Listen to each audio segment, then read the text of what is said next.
మోకాల నొప్పులకు ఎటువంటి సర్జరీ లేకుండా ఎపియాన్ పెయిన్ క్లినిక్ అందిస్తున్న అత్యాధునిక చికిత్స. Welcome to Suman TV. నేను మీ నవీన్. సామాన్యుడితో సుమన్ టీవీ, సామాన్యుల కోసం సుమన్ టీవీ. సో ఈ రోజు మనము ఒక ఎక్స్పెరిమెంట్ అయితే చేయబోతా ఉన్నాము. ఇప్పుడు మన దగ్గర వచ్చేసేసి ఒక పచ్చి గుడ్డు అంటే ఎగ్ ఉంది, అదే విధంగా వెనిగర్ ఉంది. సో రోజు ఒక గుడ్డు తింటే చాలా మంచిది, మంచి కాల్షియం ఉంటుంది అని చెప్పేసి అంటూ ఉంటారు. సో ఇది వెనిగర్ కూడా దీని ఇంపార్టెన్స్ చూస్తే ఒకసారి ఏదైనా మనం ఆహారం తీసుకునే ముందు ఒక 10 ml వెనిగర్ తీసుకొని వాటర్లో కలుపుకొని తాగితే మనం తిన్న తర్వాత అంటే ఏదైనా ఆహారం తీసుకుంటే అందులో ఉన్న కార్బోహైడ్రేట్లని విచ్ఛిన్నం చేస్తుంది, అది గ్లూకోజ్గా కన్వర్ట్ అవ్వకుండా చేస్తుంది. సో అప్పుడు ఏమవుతుందంటే షుగర్ లెవెల్స్ని తగ్గించే విధంగా ఉంటుంది అని చెప్పేసి డాక్టర్సే చెప్పారు. సో ఇప్పుడు మనం చూద్దాం అంటే ఇది తక్కువ మోతాదులో తీసుకుంటే ఎంతో మంచి జరుగుతుంది, వెయిట్ లాస్ అవుతారు అని అంటూ ఉంటారు. మరి అదే ఎక్కువ మోతాదులో తీసుకుంటే ఏమవుతుంది? సో ఒకసారి లైవ్లో చూద్దాం. ఇప్పుడు గుడ్డు పైన వచ్చేసేసి పెంకు ఉంది కదా, ఇది వచ్చేసేసి కాల్షియం రిచ్. అదేవిధంగా ఇందులో వచ్చేసేసి అసిడిక్ యాసిడ్ ఉంటుంది, దానివల్లనే మనకు వచ్చేసేసి ఏదైనా తిన్న ఆహారం జీర్ణం అవ్వడానికి ఉపయోగపడుతూ ఉంటుంది. కానీ ఇదే ఎక్కువ తీసుకుంటే గ్యాస్ ట్రబుల్ ఎక్కువ పెరిగే అవకాశం ఉంటుంది, జీర్ణ వ్యవస్థ అనేది తగ్గిపోయే విధంగా ఉంటుంది. ఇప్పుడు ఒక గ్లాస్ తీసుకున్నాను, అదేవిధంగా ఈ గ్లాస్లో ఈ ఎగ్ తీసుకుంటా ఉన్నాను.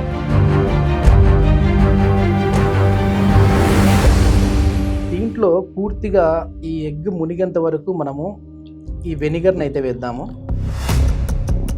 దీన్ని మనము 24 hours తర్వాత చూస్తే ఒక చిన్న బాల్ లాగా తయారవుతుంది.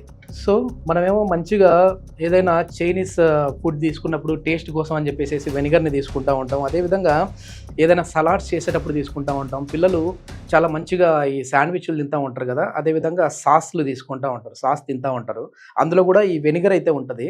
సో వెనిగర్ తక్కువ తింటే పర్లేదు, కానీ ఎక్కువ తింటే మన బాడీలో ఉన్న పొటాషియంని మొత్తాన్ని కూడా తగ్గించే విధంగా ఉంటుంది, కాల్షియంని కూడా కరిగించే విధంగా ఉంటుంది.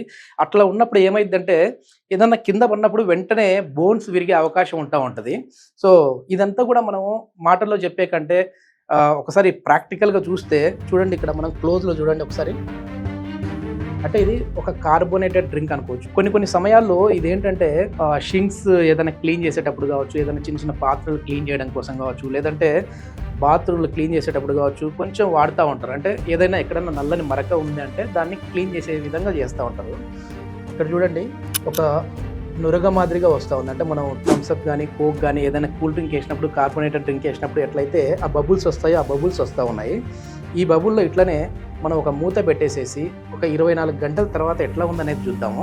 దీన్ని ఎక్కువ తీసుకుంటే మన పేగుల్లో ఈ లార్జ్ ఇంటెస్టైన్లో కదలికలు అనేది తగ్గిపోయి మనకి మోషన్ అనేది కూడా సరిగా రాదు. సో కాన్స్టిపేషన్ ప్రాబ్లం వస్తుంది. ఇది నిదానంగా పైల్స్కి దారి తీసే విధంగా కూడా ఉంటుంది. సో ఇంకా మళ్ళీ ఒక 24 hours తర్వాత ఈ ఎగ్ అట్లా ఉంది. అదేవిధంగా దీని నుంచి ఇంకా ఎలాంటి సైడ్ ఎఫెక్ట్స్ వస్తాయి.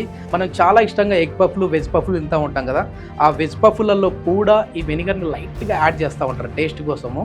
సో ఈ ఎగ్ పఫ్ తినేటప్పుడు చాలా వరకు హీట్ చేసి ఎప్పుడో మార్నింగ్ చేసేసి దాన్ని నైట్ వరకు, అదేవిధంగా మరుసటి రోజు కూడా అమ్మే వాళ్ళు కూడా ఉంటారు. సో ఆ హీట్ చేసినప్పుడు కూడా ఒక ప్లాస్టిక్ లాగా వస్తుంది. అంటే ఇది నిజంగా నార్మల్ ఎగ్గా లేదంటే ప్లాస్టిక్ ఎగ్గా అనేది కూడా డౌట్ వస్తూ ఉంటుంది. అట్లా తయారవుతుంది. ఇది మాటలు చెప్పే కంటే లైవ్లో చూద్దాం.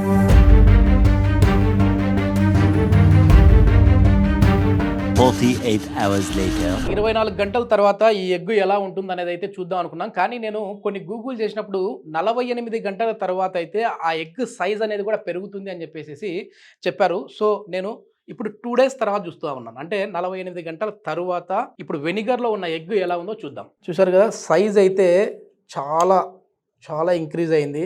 ఇది మనం ఎగ్ వేసినప్పుడు ఎంత ఉన్నదో చూడండి, ఇంత ఉన్నది, ఇప్పుడు ఇంత అయింది. సో ఇదంతా కూడా పై పెంకు అనేది పోయినట్లుగా కనపడుతూ ఉంది.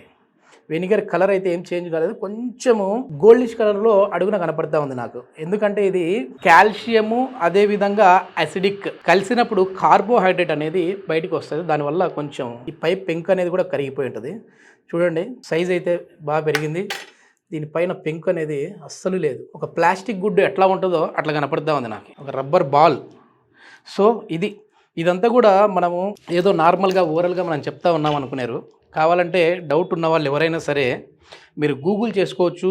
గూగుల్లో కూడా దీని సైడ్ ఎఫెక్ట్స్ ఏంటి, బెనిఫిట్స్ ఏంటి అనేది ఇచ్చారు. సో మనం వచ్చేసేసి ఈ వెనిగర్కి ఉన్న బెనిఫిట్స్ ఏంటంటే మనం తినే ముందు దీన్ని ఒక 5 నుంచి 10 ml తీసుకున్నామంటే మన జీర్ణక్రియ అనేది జీర్ణ వ్యవస్థ అనేది బాగా పనిచేస్తుంది. అదే మోతాదు మించితే గ్యాస్ ట్రబుల్ అనేది ఎక్కువగా వస్తుంది, జీర్ణ వ్యవస్థ అనేది సరిగా పనిచేయదు. సో ఇది అంటే వెయిట్ లాస్ అవ్వడానికి కూడా కొద్దిమందికి ఉపయోగపడుతుంది అని చెప్పేసి అయితే ఇక్కడ రాశారు. సో ఇంకోటి ఏంటంటే ఈ వెనిగర్ అనేది వేటితో కలవకూడదు అనేది కూడా రాశారు. కొన్ని రకాల మందులు అంటే బీపీ షుగర్కి సంబంధించిన మెడిసిన్స్ మనం వేసుకునేటప్పుడు ఈ వెనిగర్ ఒక్క డ్రాప్ కూడా మన నోటి మీద నాలుక మీద పడకూడదు. ఎందుకంటే ఇందులో ఉన్న యాసిడిక్ అనేది ఆ మెడిసిన్స్కి తగలడం వల్ల రసాయన చర్యలు జరిగి ఆ మెడిసిన్ అనేది పనిచేయకుండా పోతుందంట. పైగా సైడ్ ఎఫెక్ట్స్ కూడా వస్తాయంట ఉన్నారు.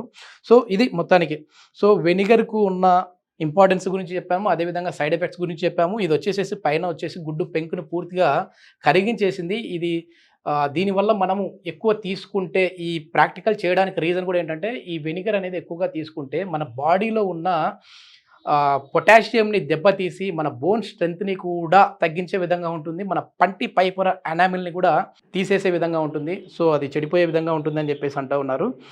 దీనికి సంబంధించి మళ్ళీ గుండెల్లో మంట వస్తుంది, అదేవిధంగా తలనొప్పి ఎక్కువగా విపరీతంగా వచ్చే విధంగా ఉంటుంది, జీర్ణక్రియ సమస్యలు వస్తాయి.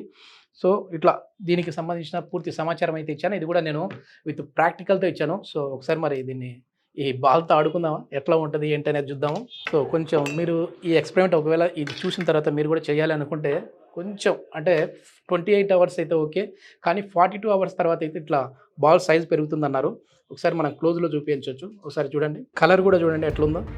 ఇటు సైడ్ నుంచి ఇక్కడికి ట్రాన్స్పరెంట్గా కనపడుతూ ఉంది. ఇది సైజ్. ఒకసారి దీన్ని పై పొర చూడండి, మొత్తం వెళ్ళిపోయింది.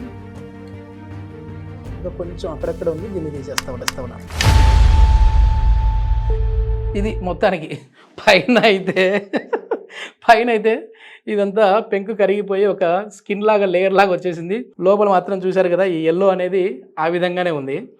సో ఇది గాయ్స్, మొత్తం మీద ఈ ప్రాక్టికల్ చేసేటప్పుడు కొంచెం జాగ్రత్తగా చేయండి. ఎందుకంటే పై పొర పెంకు కరిగిపోయింది కదా అని చెప్పేసి మీరేమైనా మళ్ళీ కొంచెంగా ప్రయోగాలు చేశారు, క్యాచ్ ఆడదాం బాల్ లాగా ఆడుకుందాం అని, అట్లే ఉండదు. ఇక్కడ చూడండి ఈ పైది మాత్రమే మనకు ఇలా కవర్ లాగా వచ్చేసింది. Okay, thank you for watching. Please subscribe our channel.